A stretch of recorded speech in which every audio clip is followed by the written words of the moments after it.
Bisik kay pamitik oh.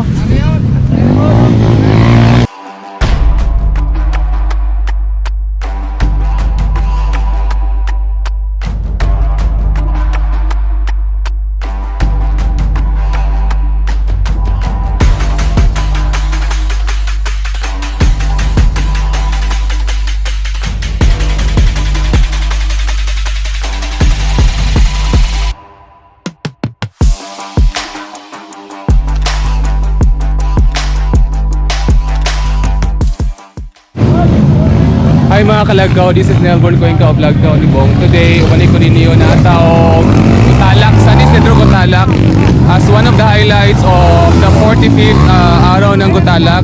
Isa sa highlights nila is the motocross. So again, taong San Isidro Gutalak, venue silang motocross. I saw some of mga sikat na sa vlogger, especially sa circuit or sa motor, na si Apo ni Teroy. Nakita na sa midiri. Manamitik. Busy kayo siya. So nakita nyo ni Apo ni Teroy. Follow, like, and share. Apo ni Teroy, namitik na siya diri o start. Actually karon is practice pa lang ni siya. Later on ang final event sa competition. Busy kay pamitik o.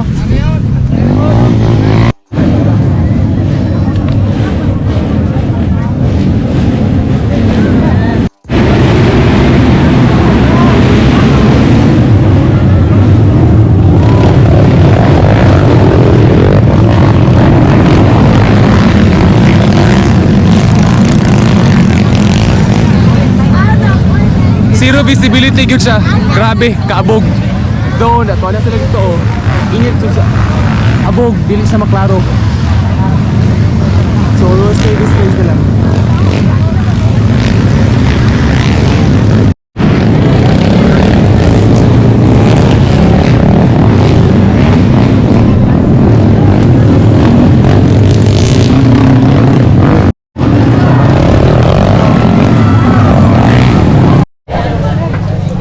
Wala pa ako kita sa grupo sa Cuts Bikers. Shout out sa Cuts Bikers. Shout out sa kay Marjorie Logo Sumindoy. Naadi lang group diri karon sa Gutalak ni apil sa motocross competition. Pasensya na atong gikat ang atong live kay ma zero visibility siya pag abog. So wala ta nag-live padayon kay ma zero visibility sa abog. Isa sa disadvantage pag summer or pag walay ulan kay abog yun.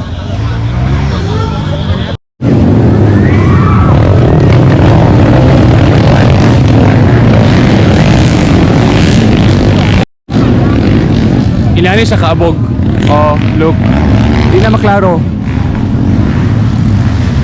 That was Apo ni Teroy.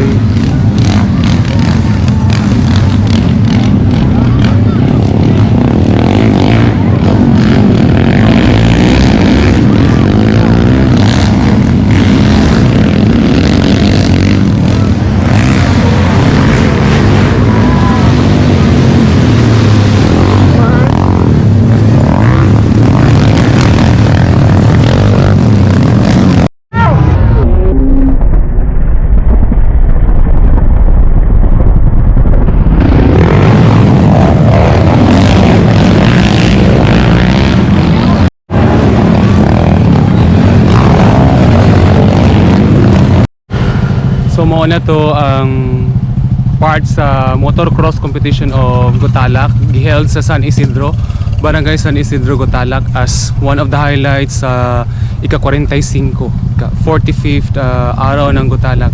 Actually nataron og Municipality of Gutalak sa ilaang munisipyo itself kadto. I'm on my way home, then mo to atong part sa ato ang motocross. Padung ako pa uli sa labason kay mulit tarong katipunan. So, bye bye. Thank you all guys for watching.